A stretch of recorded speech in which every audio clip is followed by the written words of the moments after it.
صلى الله على محمد صلى الله عليه وسلم صلى الله على محمد صلى الله عليه وسلم صلى الله على محمد صلى الله عليه وسلم صلى الله على محمد صلى الله عليه وسلم محمد أحمد حامد محمود قاسم عاقب فاتح شاهد حاشر رشيد مشهود بشير نذير داع شاف هاد مهد ماح مجناه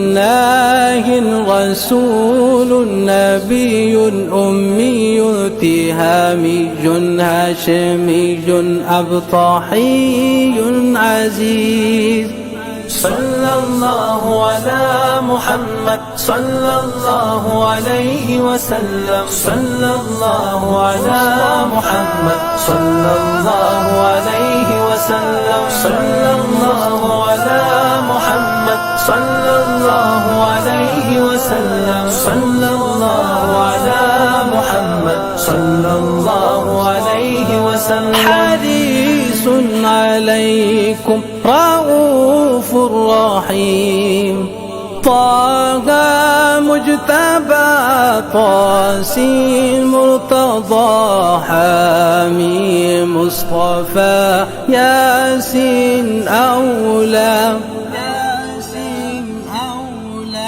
صلى الله على محمد صلى الله عليه وسلم صلى الله على محمد صلى الله عليه وسلم صلى الله على محمد صلى الله عليه وسلم صلى الله على محمد ورحمة الله وبركاته.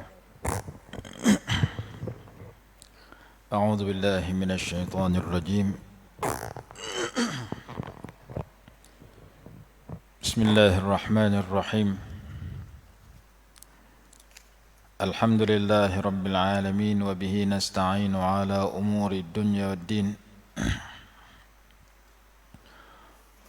والصلاة والسلام على سيدنا ومولانا محمد أشرف الأنبياء والمرسلين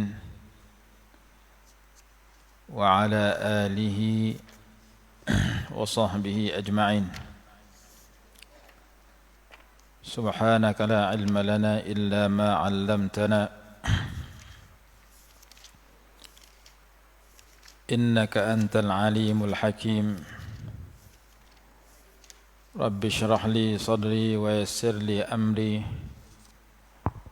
واحلل عقدة من لساني يفقه قولي، ولا حول ولا قوة إلا بالله العلي العظيم. Amma ba'du. Kemarin kita berhenti tentang ayat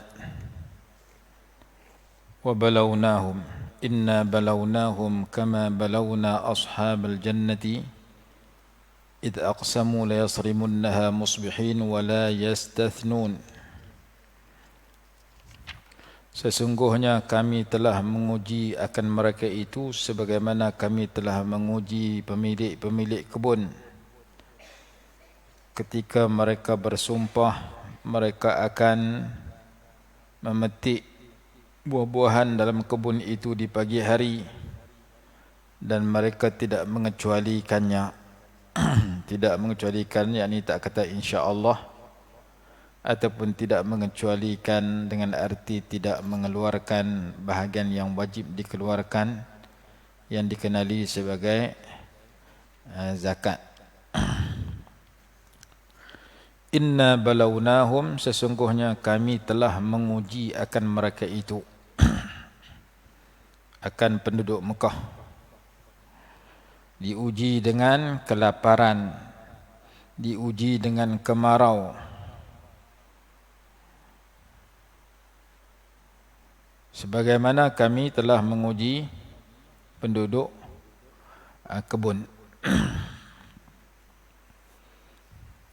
Dalam bahasa Melayu pun kita panggil balak. Dia itu kena bala. Bala dalam bahasa Melayu ni benda tak elok. Dia panggil malapetaka, kemalangan, keburukan. Nama dia bala. Kawan tu rumah dia terbakar, kena bala. Kawan tu rumah dia banjir, kena bala. Sebenarnya bala ni kalau ikut bahasa Arab, dia dua makna. Dia makna dia bukan makna benda buruk sahaja. Bala dalam bahasa Arab maksud dia ujian. Maksud dia peperiksaan. Dan ia terbahagi dua. Satu baik, satu buruk. Benda buruk pun bala, benda baik itu pun bala. Sihat pun bala, sakit pun bala. Rumah kita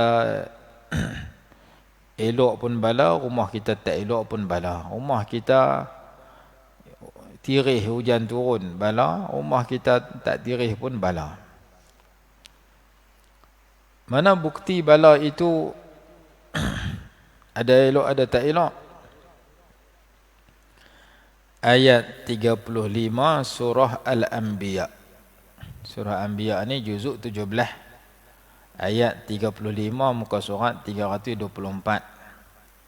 Allah berfirman, kullu nafsin dha'iqatul maut. Ayat 35 ni duduk belah kiri bawah sekali.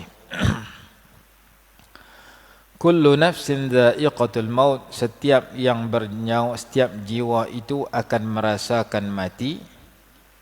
Wa nabluukum bisyarri wal khairi fitnatan wa ilayna turja'un, dan kami bala kamu semua dengan keburukan dan kebaikan, yakni sebagai ujian, dan hanya kepada kami kamu akan dikembalikan. Jadi ayat ni kata bala tu dua jenis, syar buruk, khair baik. Benda buruk seperti sakit, seperti miskin, seperti banjir. Benda baik seperti sihat, seperti kaya, seperti pandai. Dua-dua tu duduk dalam bala. Allah uji dengan keburukan, dia nak sabar ke tak? Dia nak tabah ke tak? Dia nak harapkan pahala daripada Allah dengan keburukan itu. Orang yang demam, gugur dosanya dengan demam, naik darjat dia, tambah pahala kalau dia menghadapi dengan tabah dan sabar. Orang yang sihat, uji dengan kebaikan. Dia nak syukur dengan kesihatan itu ataupun tidak, ataupun dia nak ego dengan sombong dengan kesihatan itu. Qarun Allah uji dia dengan kekayaan, dia ego dengan kekayaan dia, dia tak mau ikut syariat Allah, dia tak mau ikut Nabi Musa. Padahal Qarun dengan Nabi Musa ni adik-beradik, sepupu. Qarun ni sepupu Nabi Musa. Qarun ni hafal kitab Taurat. Kalau Qarun hidup zaman Allah, hafal Quran, hafiz Quran. Tapi dia hidup zaman Nabi Musa, dia hafiz Taurat. Kata dalam tafsir Jalalain, inna Qaruna kana min qaumi Musa fabagha alaihim. Sesungguhnya Qarun ini kaum Nabi Musa tapi dia melampaui batas. Dia Allah tak uji dengan fakir, tapi Allah uji dengan kaya. Seperti Sa'labah Allah uji dengan kaya.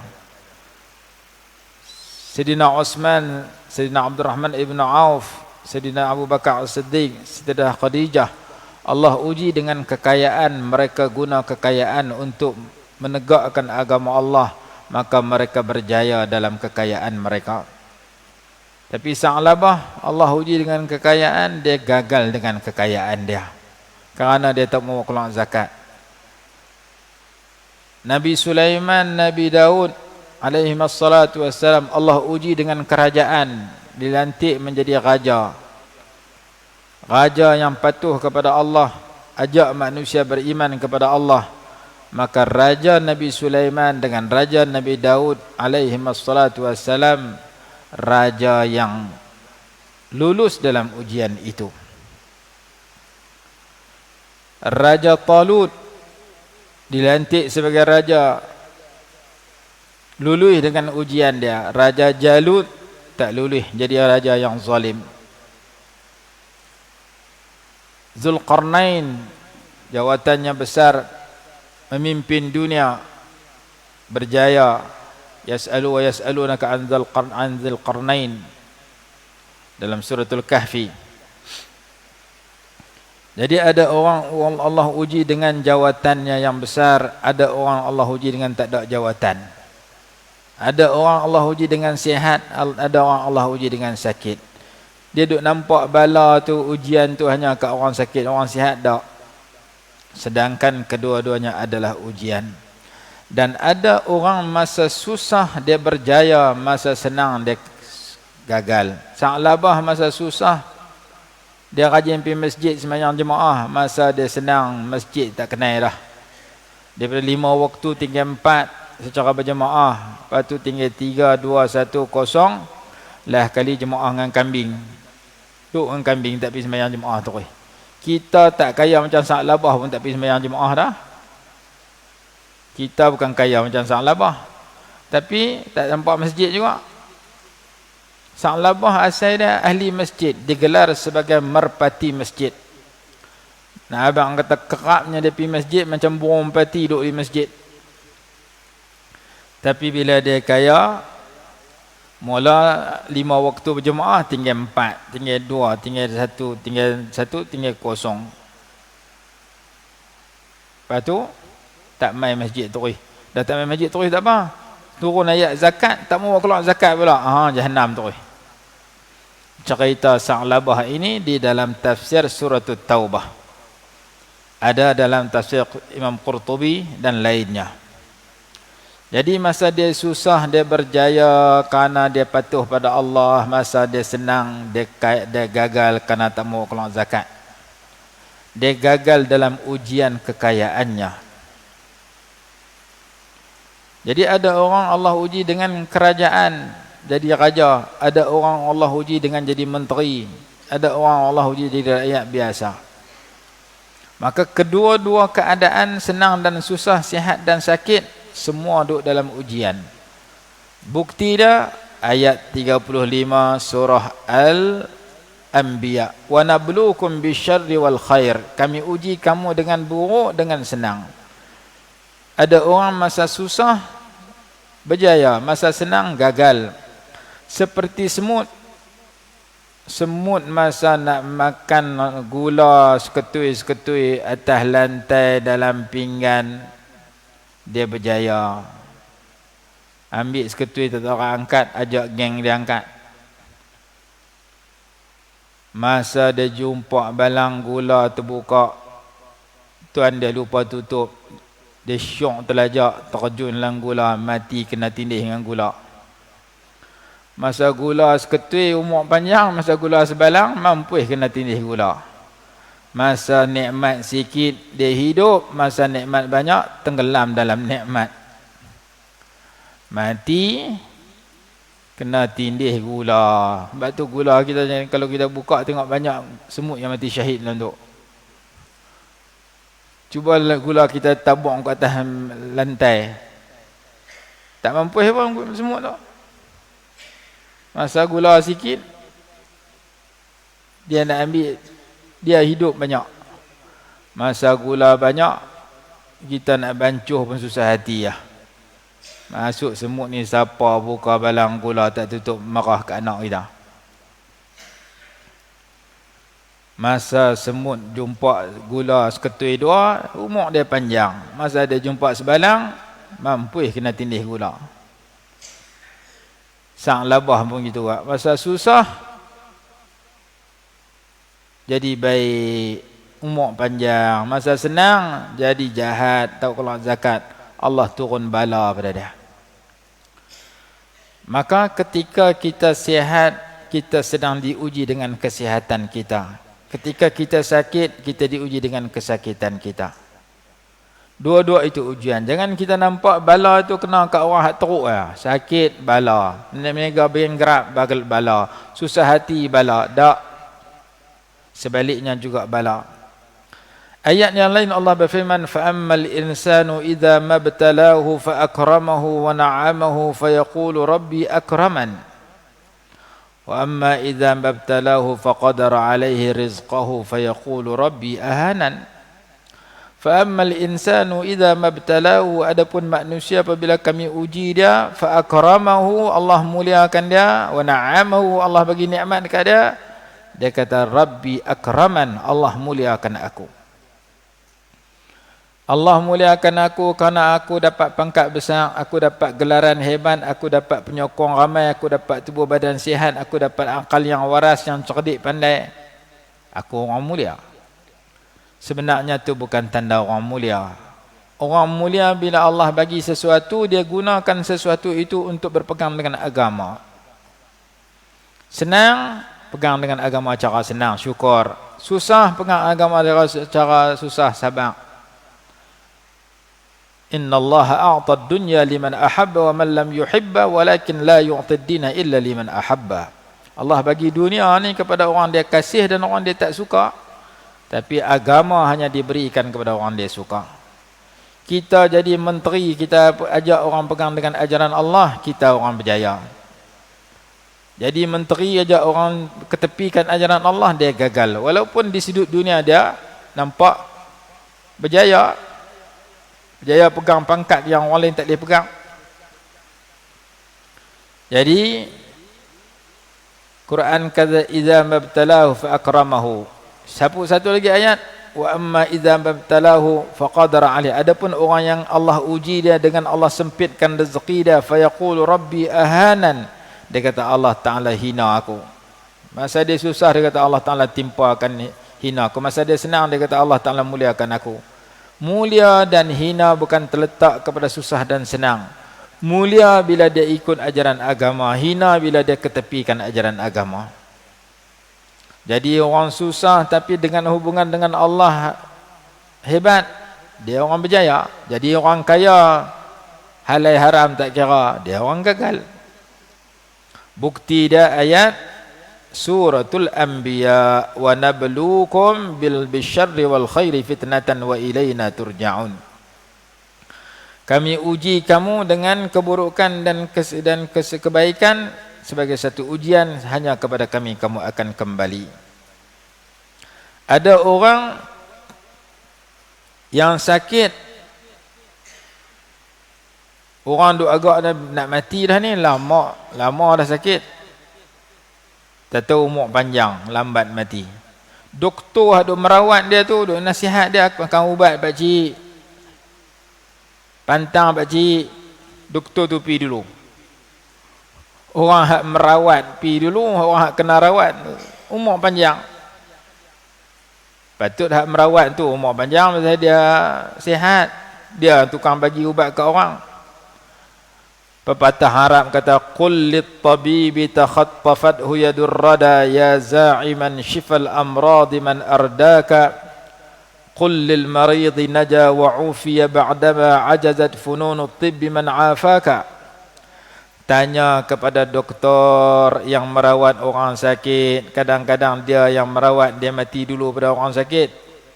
Tanya kepada orang sakit yang doktor dah putus asa untuk merawat dia. Doktor kata kawan ni 3 bulan pi, tak tahu 15 tahun hidup, umur panjang, duk tidur atas katil dah 15 tahun. Pasal apa?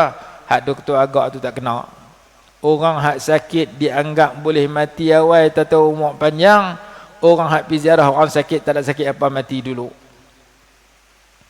Seorang hamba Allah, dia kena kecil manis, mata tak nampak. Adik-beradik dia main ziarah, pesan ke dia, hang dah mata tak nampak dah, hang buatlah kebajikan banyak-banyak. Dengar orang nak buat pondok ke masjid ke, hang wakaf lah. Kalau hang ada duit, sumbang banyak-banyak. Pasal hang ni nak mati bila-bila masa ni.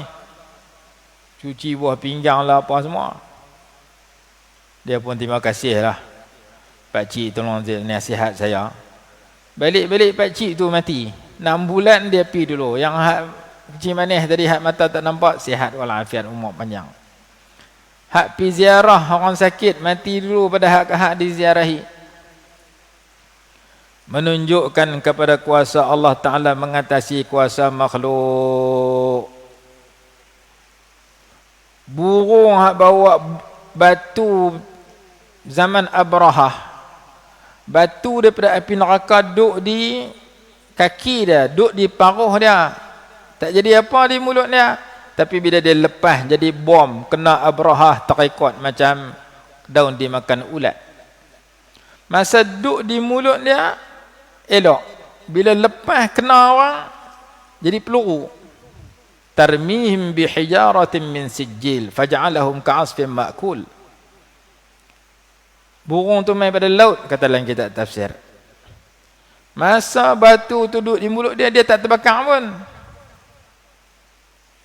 Tapi bila dia lepas kena Abrahah terikut, terbakar hitam. Dia bawa balik dia ke Yaman, tengah-tengah jalan putus kaki, putus tangan.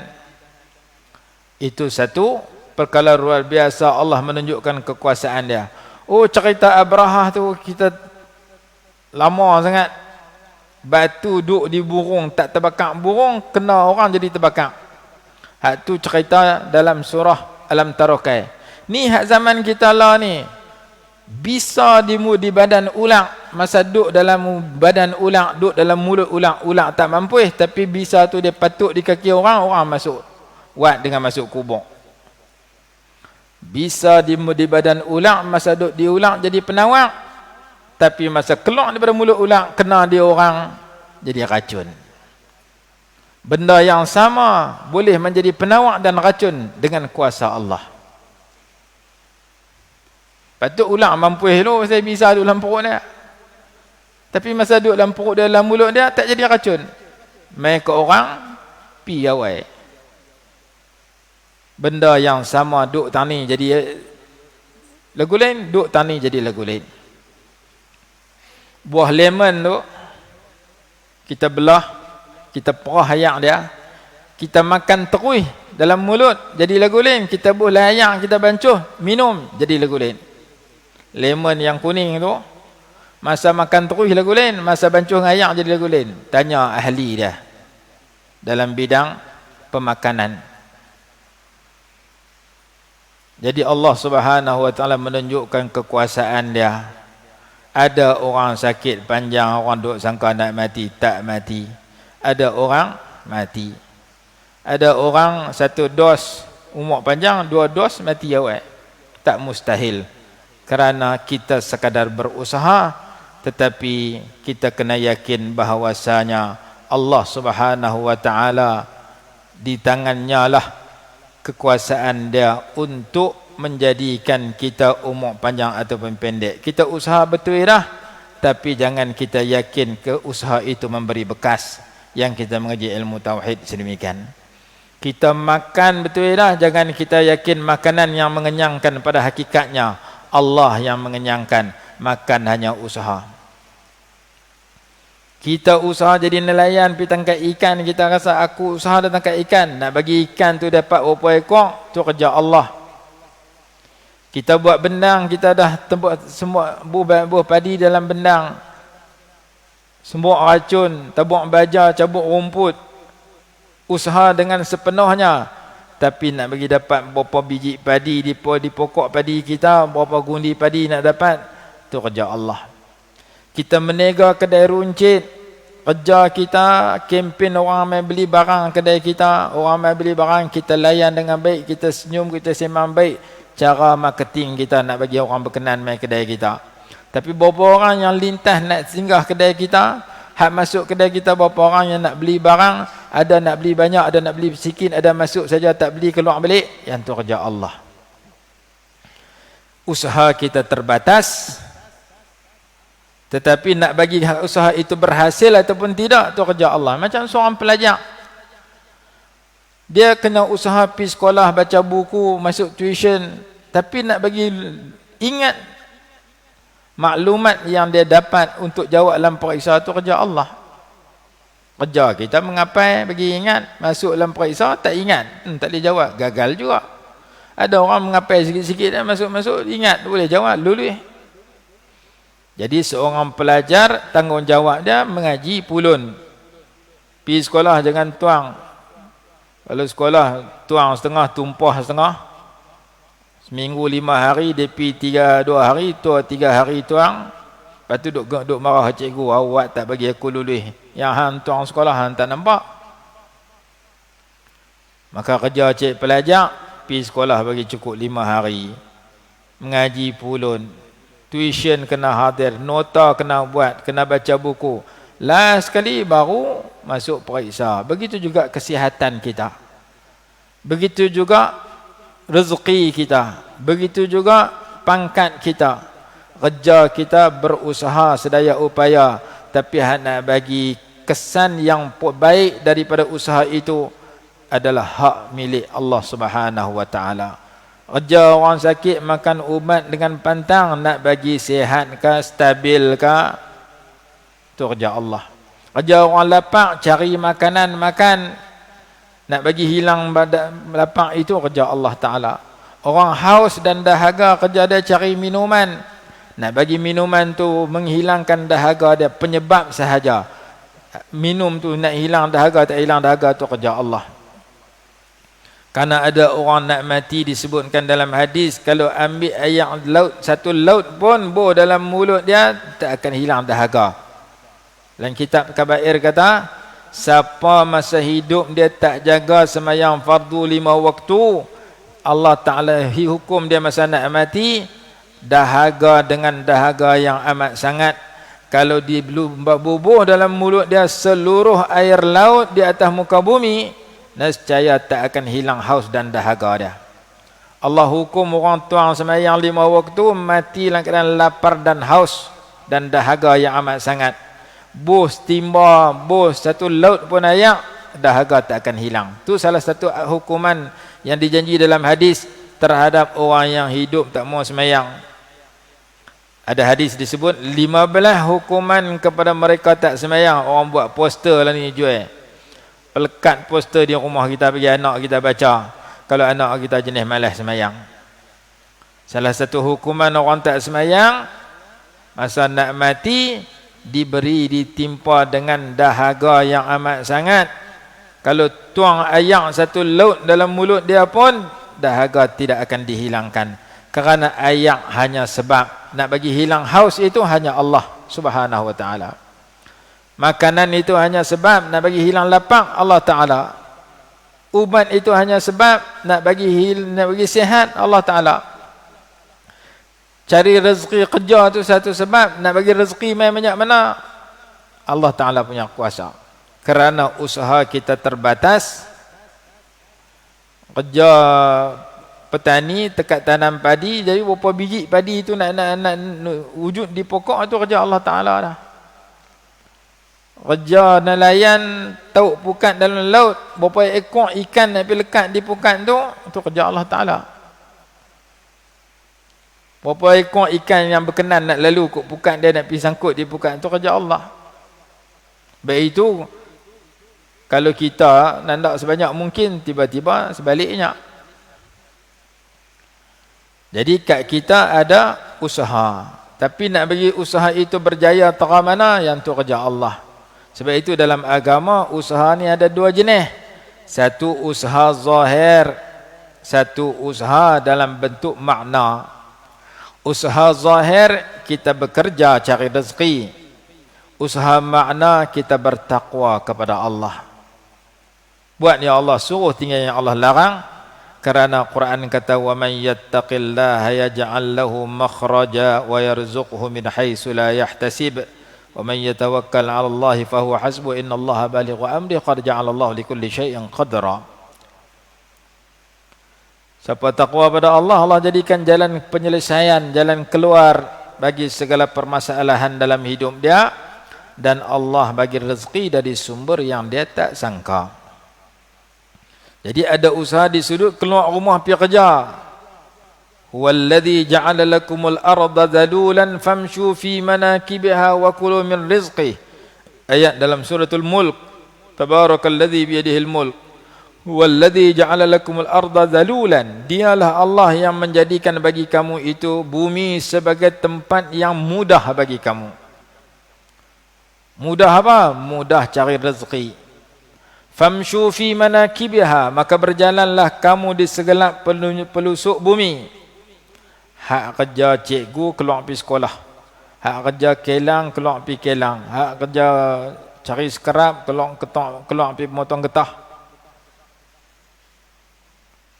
Famshu fi manakibiha. Jalanlah di mana-mana pelusuk yang boleh kamu dapat rezeki situ. Cuma pergi cari cara halal. Jangan keluar pergi menjadi kawang, pencuri rumah orang sudah. Jangan keluar pergi duk edak ayam ketum penin orang habis. Cari cara halal. Wa kulu min rizqih, dan makanlah kamu daripada rezekinya. Tu usaha secara zahir. Usaha secara agama, wa man yattaqillah yarzuqhu min haitsu la yahtasib. Siapa buat yang Allah suruh tinggal Allah larang, Allah bagi rezeki dari sumber yang dia tak sangka. Maka dua usaha itu serentak. Dua usaha itu kena serentak. Satu usaha zahir, yang kedua usaha di sudut ibadat. Orang sakit, usaha dia kena makan ubat, kena pantang. Tapi ada lagi satu usaha di sudut ibadat. Hadis kata, dawu mardakum bis sadaqah. Rawatilah orang-orang sakit di kalangan kamu dengan cara melakukan sedekah. Oh, rupanya kita duk sangka orang sakit ni cara berubat dia makan ubat dengan pantang. Rupanya orang sakit ni Rasulullah kata bersedekah banyak untuk rawat penyakit kamu. Dia kata sedekah apa? Sakit masa sihat dulu duit ada, masa sakit nak kena beli ubat, dia mau sedekah habis duit. Tapi ada kitab tajuk dia At-Tadawi bis Sadaqah. Maksudnya terapi dengan sedekah. Ada ayat Quran, ada hadis, ada kisah-kisah orang yang merawat penyakit dia dengan bersedekah. Zahir kita sakit makan ubat dengan pantang. Tu tekad kita. Tapi ada usaha di sudut agama yang dibahaskan oleh ulama. Ada kitab tajuk At-Tadawi bil Istighfar. Merawat penyakit dengan beristighfar. Ada kitab nama dia At-Tadawi bis Salah, merawat penyakit dengan bersemayang. Merawat dengan makan ubat, ada kitab dia juga. Saya beli di Mekah 4 jilid. Kitab yang dibuat oleh seorang ulama, dia PhD dalam bidang perubatan, 2 PhD. Senarai akar kayu tumbuh-tumbuhan yang jadi ubat, senarai penyakit yang ubat dia sekian. Baca 2-3 lena banyak sangat. Kecil manis makan ubat ni. Darah tinggi makan ubat ni. Lepas tu dia bagi khasiat pula. Cuka khasiat dia sekian. Madu lebah khasiat dia sekian. Pokok ni khasiat dia sekian. Saya tak baca sangat, tapi tengoklah umar sekali gitu. 4 jilid dia karang ratus muka surat. Menceritakan benda-benda yang Allah bagi atas muka bumi jadi ubat. Bahkan ada satu kitab lagi tajuk dia senarai tanam-tanaman, buah-buahan, pokok-pokok yang disebut dalam Quran semuanya jadi ubat dalam penyakit-penyakit tertentu. Antara disebut dalam Quran wasidrin makhdud, sidrin, pokok sidir.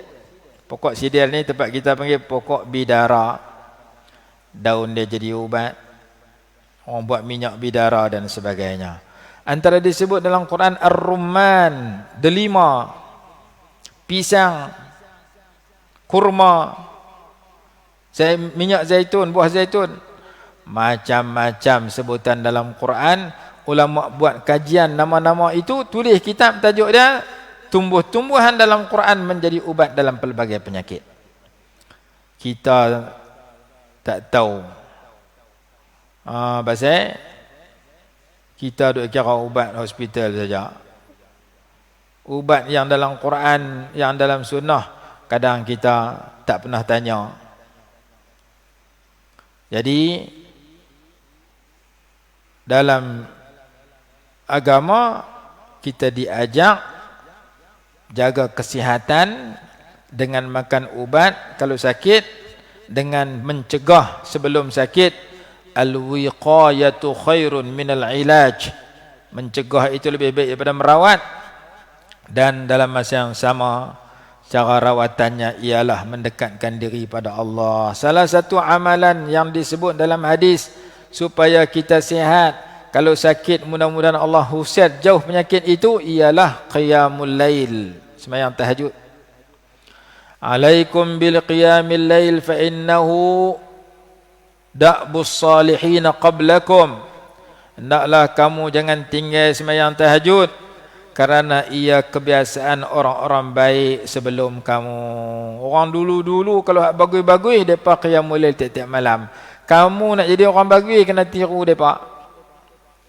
Alaikum biqiyamil laili fa innahu da'bus salihin qablakum wa qurbatun ila rabbikum, dan mendekatkan kamu kepada Allah.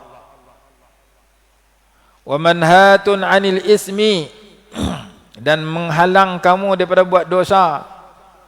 Mungkin mata kamu nak tengok yang haram, telinga kamu nak dengar yang haram, hati kamu nak buat benda haram. Kamu sembahyang tahajud, qiyamul lail, mudah-mudahan Allah ubah kamu jadi tak mau buat dosa. Sekat kamu daripada terus buat dosa zahir, dosa batin. Wa makfaratun lis-sayyi'at, antara kelebihannya lagi ialah menghapuskan dosa yang sedia ada. Dan di antara kelebihan dia ialah wa mataradatun lid-da'i 'anil jasad, ia mengusir penyakit daripada tubuh badan. Maksud dia sihat. Kita nak sihat luaran, sihat dalaman, qiyamul lail jangan tinggal walaupun 2 rakaat. Kita duk nampak oh sihat ni senaman, sihat ni jaga pemakanan, sihat ni kena vitamin. Oh rupanya ada sihat dengan ibadat. Ibadat macam mana? Qiyamul lail. Jadi ada usaha secara zahir, makan ubat, makan vitamin. Ada usaha secara maknawi, iaitu dengan kita jaga hubungan dengan Allah. Kan Allah Ta'ala yang nak bagi kita sihat. Hakikatnya hidup dan mati, umur panjang ke umur pendek di tangan dia, di kekuasaan dia. Bukti kita baca, doktor yang sihat kadang-kadang mati dulu pada pesakit yang dirawat. Panjang syair tu, nanti ada masa kita baca syair tu. Syair bagaimana ulama menyusun tentang tanda-tanda kekuasaan Allah yang wujud atas muka bumi. Antara yang disebut situ ialah bagaimana racun di badan ular tidak menjadi racun, tetapi bila keluar kena dia orang bertukar menjadi racun yang membunuh. Masa duduk dalam badan dia tak bunuh dia pun, jadi penawak ke dia. Dia sihat dengan racun tu, dengan bisa tu. Pergi kat orang jadi bisa ular mati. Dan lain-lain lagi. Jadi kita baca ayat pagi ini, wa inna balawnahum, sesungguhnya kami uji. Sebenarnya ujian itu ada 2, benda senang, benda susah, benda buruk, benda baik. Tu kawan tu kena keburukan, yang tu bahasa agama dia panggil musibah. Musibah. Musibah ni benda orang tak suka, lawan dia nikmat. Nikmat kita suka, lawan dia musibah. Tapi kalau bala itu kalau bahasa Malaysia, bala itu mana bencana, benda tak elok. Tapi bahasa Arab, bala itu adalah ujian Allah. Bala tak buruk, yang buruk gagal dalam bala. Periksa tu bukan tak elok, yang tak elok tak lulus periksa. Jadi anak kita masuk ambil SPM, kita kata takut orang kerajaan dia buat SPM pula kat anak aku. Dah dia orang main ujian, anak hang tu lulus dia seronok, anak hang tak lulus dia sedih. Jadi yang tak eloknya gagal dalam ujian, yang elok berjaya dalam ujian. Tanda orang gagal, apa yang dia dapat menyebabkan dia jauh pada Allah. Dapat senang jauh pada Allah, dapat susah jauh pada Allah, dia gagal. Tanda orang berjaya, dapat senang, dekat dengan Allah, Allah redha kat dia. Dapat susah, dapat redha Allah, dia berjaya. Maka kita diuji siang malam 24 jam, sihat ke sakit ke senang ke susah, di mana-mana tempat yang kita berada, di mana-mana masa yang kita wujud, kita jauh daripada murka Allah, jauh daripada dosa maksiat, maka kita berjaya siang dan malam. Nabi SAW sebut dalam hadis Imam Muslim, in ajaban li amril mu'mini inna amrahu kullahu lahu khair. Sungguh mengherankan diri seorang yang beriman, segala urusan yang dia jumpa semuanya jadi kebaikan kat dia. In asabathu sarra'u syakara fakana khairan lah. Jika dia dapat benda baik, dia bersyukur, ia menjadi kebaikan baginya. Wa in asabathu dharra'u sabara fakana khairan lah. Jika dia ditimpa benda buruk, dia bersabar, maka ia jadi kebaikan bagi dia. Jadi hak tu yang kita nak amal. Hadis Muslim kata 24 jam dia duduk dalam kebaikan. Bila Allah uji dengan kesenangan, dia syukur banyak-banyak. Bila Allah uji dengan keburukan, dia sabar banyak-banyak. Orang sabar, orang syukur kekasih Allah. Syukur, sabar, syukur dengan lagu mana? Syukur dengan 3 benda. Dengan lidah, dengan hati, dengan anggota. Dengan lidah bercakap yang baik, dengan hati niat dan baik, tujuan dia baik, dengan anggota dia buat baik. Maka 3 jenis syukur itu menambah nikmat. Quran kata la in syakartum la azidannakum dalam surah Ibrahim. Kalau kamu syukur aku tambah. Dalam ayat lain Allah Taala sebut wa'malu ala Daud syukra. Beramallah kamu wahai keluarga Daud dengan kerana bersyukur. Nabi SAW dijanjikan keampunan dosa, bersih, tidak ada dosa, sembahyang sampai bengkak kaki. Sayyidah Aisyah radhiyallahu anha tanya, engkau sembahyang sampai bengkak kaki, kenapa engkau melakukan sedemikian sedangkan Allah telah janji tak mengampunkan dosa kamu terdahulu dan kemudian kamu tak ada dosa, awak duk sembahyang teruk-teruk sampai bengkak kaki. Nabi SAW jawab, afala akunu abdan syakura, tak bolehkah aku menjadi hamba yang banyak syukur. Jadi kita duk dalam senang susah, duk dalam ujian. Covid mai kita emosi kita tak terkawal, berkeling orang dalam grup. Covid tak hilang, putus silaturahim dengan adik-beradik, putus kawan. Pasal apa? Ujian yang aku jumpa menyebabkan aku berkeling kawan. Pasal duk bertengkar dalam grup. Kawan marah kat kita, kita marah kat dia. Allah tak suka orang kelaku yang memutuskan persahabatan. La yadkhulul jannata qati'. Orang yang memutuskan hubungan silaturahim, memutuskan hubungan persahabatan, nak masuk syurga payah. Jadi jangan sampai ujian hak luar mai menyebabkan kita gagal. Orang yang berjaya menghadapi segala ujian dengan mengajak dirinya dan orang lain menghayati ajaran agama. Orang pegang dengan agama, dia berjaya. Orang ketepi ajaran agama, dia gagal. Walaupun senang, walaupun susah. Contoh banyak. Jadi menteri pegang dengan ajaran Allah sebenarnya berjaya. Macam Nabi Yusuf jadi menteri alaihi salatu wassalam. Jadi menteri tak pegang dengan agama, gagal. Jadi macam Haman menteri kepada Fir'aun. Sama-sama menteri. Haman pun menteri, Nabi Sulaiman, Nabi Yusuf pun menteri. Menteri Asif ibnu Barkhia, menteri Asif ke apa nama? Menteri Nabi Sulaiman. Nabi Sulaiman ada menteri yang jadi wali Allah.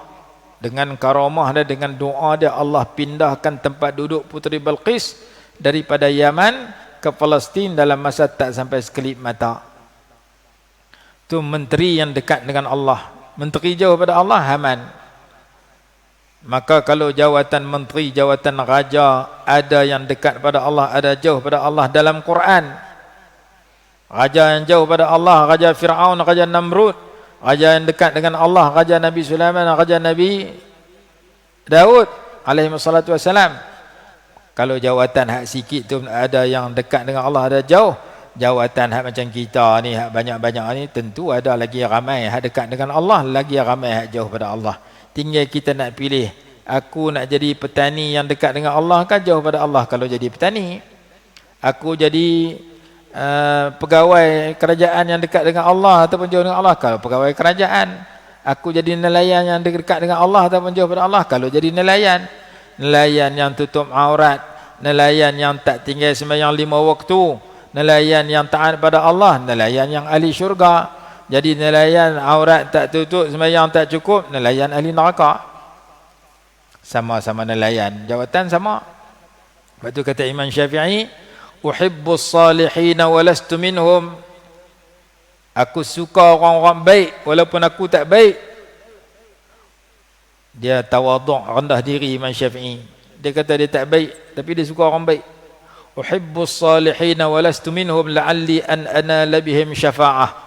Karena mudah-mudahan aku suka ke orang baik ni aku dapat persyafaat, pertolongan daripada depa.